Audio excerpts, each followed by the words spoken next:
ఈ ఉదయమున నీవు ఎవ్వరినీ కలుసుకొనక ముందు ప్రభువును కలుసుకో.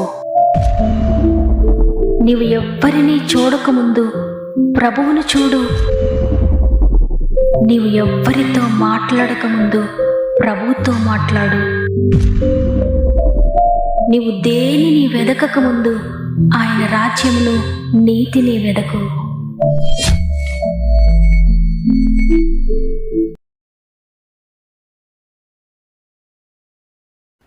Praise the lord. ఈ ఉదయకాలమున గాడ్ ఫస్ట్ అనే ఉదయకాల ధ్యానములకు మిమ్మల్ని ప్రేమతో ఆహ్వానిస్తూ ప్రభువైన యేసుక్రీస్తు నామములో మీ అందరికీ నా యొక్క ప్రత్యేకమైన శుభములు తెలియజేస్తున్నాను. మీరంతా ఆత్మీయంగా ఎదగాలని మీ అందరి కొరకు మేము ప్రార్థిస్తున్నాం. ప్రస్తుతం మీ జీవిత పరిస్థితుల్లో మీకు బాధ కలిగించేవిగా ఉన్నా, ఈ బాధ నుండి నన్ను విడిపించేవారు లేరు అని నీకు అనిపిస్తున్నా, ఎంత మాత్రం నిరుత్సాహపడకండి. నీవు చేయాల్సింది ఒక్కటే. నీ సమస్య ఏదైనా ఎటువంటిదైనా సరే శక్తి కలిగిన దేవుని వాగ్దానాన్ని నమ్మి ఆయన పాదాలు గట్టిగా పట్టుకోండి. దేవుడు ఖచ్చితంగా మీ జీవితంలో అద్భుతాన్ని జరిగిస్తాడు. ఆయన నిన్ను ఎంతగానో ప్రేమిస్తూ ఉన్నాడు కాబట్టి ఎప్పటికైనా నేను విడిచిపెట్టడు. నిన్ను తప్పక చేపట్టి నడిపిస్తాడు. దేవుని బట్టి ధైర్యం తెచ్చుకోండి. అంతేకాకుండా మీకు ఏమైనా ప్రార్థన విన్నపములు ఉంటే కామెంట్స్ ద్వారా నాకు తెలియచేయండి. మీకు సమయం ఉంటే తప్పకుండా కామెంట్స్ అన్నీ చదవండి. కామెంట్స్ పెడుతున్న వారిని ధైర్యపరచండి. వారిని ప్రోత్సాహపరచడానికి లైక్ చేయండి. వారందరి కొరకు మనము ఏకీభవించి ఈ వాక్యం చివరిలో భారంతో పట్టుదలతో ప్రార్థన చేద్దాం. ప్రార్థన వినే ప్రభువు తప్పక త్వరలోనే అందరి జీవితాల్లో అద్భుత కార్యాలు జరిగిస్తున్నాడని నమ్మి దేవుని స్తుతిస్తున్నాను. దేవునికి మహిమ కలుగునుగాక. ఈరోజు దేవుడు మనకు అనుగ్రహిస్తున్న శక్తి కలిగిన మాట కీర్తనలు 22వ అధ్యాయము 24వ వచనము. ఆయన బాధపడు వారి బాధను తృణీకరింపలేదు, దాన్ని చూచి ఆయన అసహ్యపడలేదు, అతనికి తన ముఖమును దాచలేదు, వాడాయనకు మొర్రపెట్టగా ఆయన ఆలకించెను. ఆమేన్. నేను నిన్ను తృణీకరించను, నిన్ను చూచి నేను అసహ్యపడను అని ప్రభువు ఈ వాగ్దానం ద్వారా మనకు తెలియజేస్తున్నారు. చూడండి, దేవుడు మనుషులను యథార్థవంతులుగా సృష్టించాడు. అయితే మనుషులు దేవుడు ఏర్పాటు చేసిన క్రమమును మీరి ఆజ్ఞలు అతిక్రమించి పాపులుగా మారి పాపం వలన శాపంతో శ్రమలు, శోధనలు, కష్టాలు, శాంతి లేక సమాధానం లేక ఎంతో బాధను అనుభవిస్తున్నారు. అటువంటి సమయంలో నన్ను విడిచి నా ఆజ్ఞలు మీరారు కాబట్టే మీకు ఈ కష్టాలు, అందువల్ల అనుభవించండి అని ఆయన మనుషుల కష్టాలను చూచి వారి బాధను చూచి వారిని తృణీకరించలేదు, వారి మీద కోపపడలేదు. ఆయనకి ఎంత దూరమైనా తిరిగి మరలా క్షమించే మనసు కలిగిన గొప్ప దేవుడే మనం నమ్మిన దేవుడు. ఈరోజు నీవు ఏ విషయంతో బాధపడుతున్నా, పాపాన్ని విడిచిపెట్టలేక బాధపడుతున్నా, అనారోగ్యంతో బాధపడుతున్నా, వ్యసనాలతో బాధపడుతున్నా, శాంతి సమాధానం లేక బాధపడుతున్నా, నీ బాధను తృణీకరించాడు. నీ పాపాన్ని చూచి, నీ రోగాన్ని చూచి ఆయన అసహ్యపడడు. మనుషుల వలె తన ముఖమును నీకు దాచుకోలేడు. తిరిగి పశ్చాత్తాపపడి నీవు ఆయన వైపు తిరిగి ఆయనకు మొరపెడితే ఆయన నీ మొర ఆలకించి నీ ప్రతి బాధ నుండి నేను విడిపిస్తాడు. చూడండి, లూకా సువార్త 5వ అధ్యాయము 12వ వచనం నుండి మనం చదివితే అక్కడ ఒక కుష్ఠరోగి యేసుప్రభువారి దగ్గరికి వచ్చి సాగిలిపడి, ప్రభువా నీకిష్టమైతే నన్ను శుద్ధినిగా చేయగలవని ఆయనను వేడుకొన్నాడు. అప్పుడు యేసుప్రభువారు చెయ్యి చాపి వానిని ముట్టి, నాకిష్టమే, నీవు శుద్ధుడవు కమ్మని అనగానే కుష్ఠరోగము వారిని విడిచిపోయింది. అద్భుతకరంగా స్వస్థత పొందుకున్నాడు. తన బాధ నుండి విడుదల పొందుకున్నాడు. చూడండి, ఆ కాలంలో ఎవరైనా కుష్ఠవ్యాధితో ఉంటే స్వంత కుటుంబీకులే ఆ వ్యక్తిని ఊరి బయటకు పంపవేసేవారు. ఎందుకంటే ఆ కాలంలో కుష్ఠవ్యాధికి నివారణ లేదు కాబట్టి. అటువంటి భయంకరమైన స్థితిలో అందరి చేత వెలివేయబడి, అందరి చేత ద్వేషించబడి, అందరి చేత తృణీకరించబడి, తన రోగాన్ని బట్టి అందరి చేత అసహించబడిన ఆ వ్యక్తిని యేసుప్రభువారు మాత్రం అసహించుకోలేదు.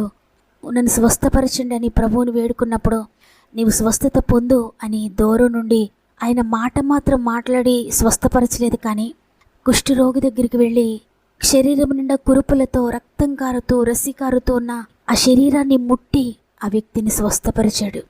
నిన్ను చూచి ఆయన అసహ్యపడే దేవుడు కాదు. చూడండి, కోవిడ్ టైంలో ఎవరికైనా కోవిడ్ వచ్చింది అంటే అందరూ కూడా ఆ వ్యక్తిని వెలివేసేవారు. ఆ వ్యక్తితో మాట్లాడేవారు కాదు, దగ్గరికి వెళ్ళేవారు కాదు. స్వంత కుటుంబీకులే ఒంటరిగా విడిచిపెట్టి వెళ్ళిపోయినప్పుడు చనిపోయిన సందర్భాలు ఎన్నో మనం చూచాం.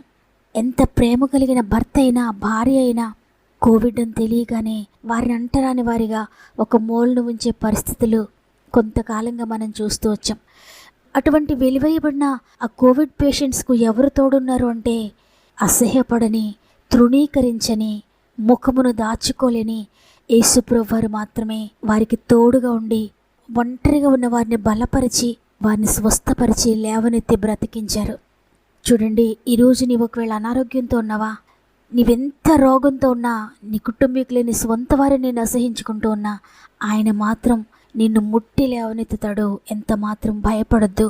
యోహాను సువార్త 8వ అధ్యాయము 3వ వచనం నుండి మనం చదివితే అక్కడ వ్యభిచారమందు పట్టబడిన ఒక స్త్రీని తన పాపపు జీవితాన్ని బట్టి వారందరూ కూడా ఆమెను అసహించుకొని ఆమెను తృణీకరించి రాళ్లతో కొట్టి చంపడానికి సిద్ధమవుతున్నప్పుడు యేసుప్రభు వారు ఆ స్త్రీని చూచి అసహించుకోలేదు, ఆమెను తృణీకరించలేదు, ఆమెను శిక్షించలేదు. కానీ ఆమె పాపమును క్షమించి ఆ పాపపు నైజాన్ని కడిగివేసి ఆ హృదయాన్ని శుద్ధి చేసి పవిత్రురాలిగా పరిశుద్ధురాలిగా మార్చివేశాడు.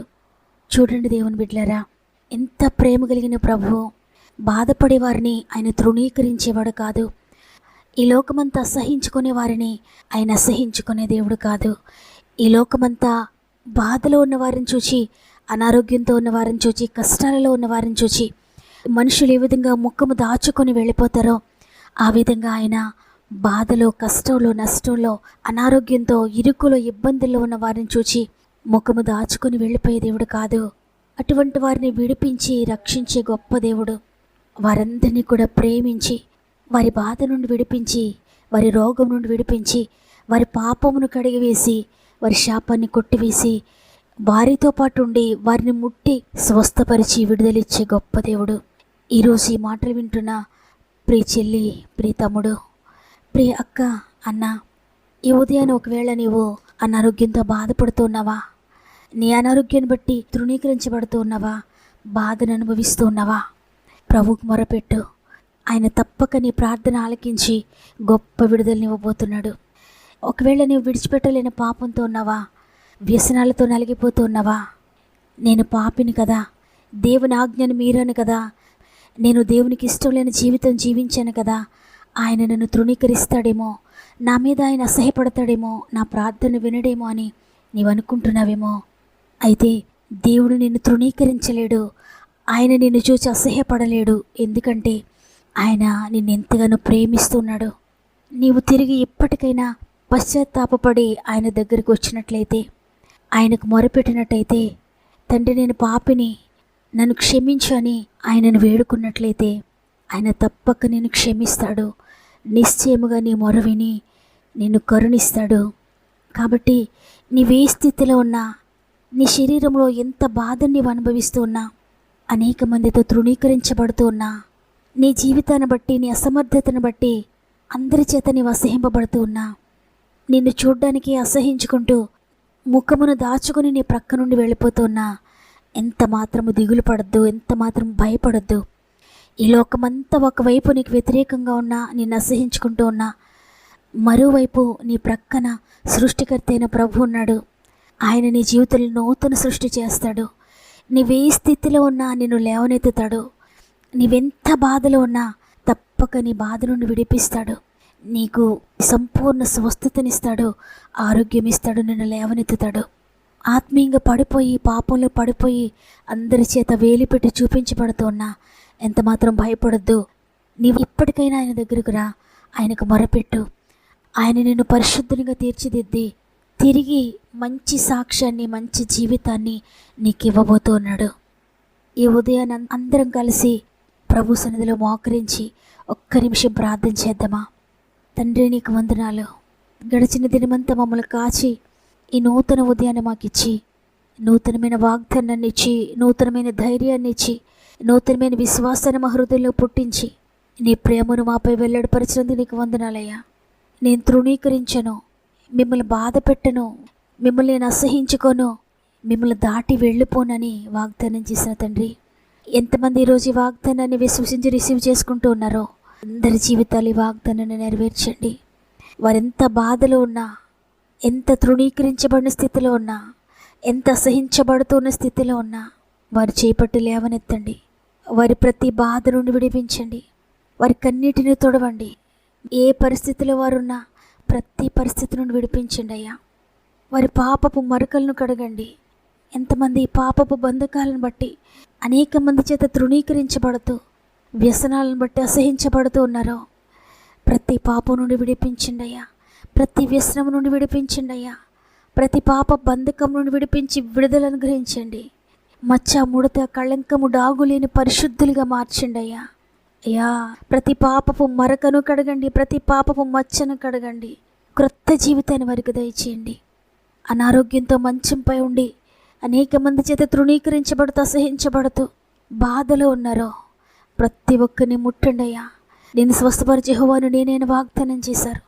యేసు పొందిన గాయములు బట్టి అద్భుతకరమైన విడుదల కలుగునుగాక.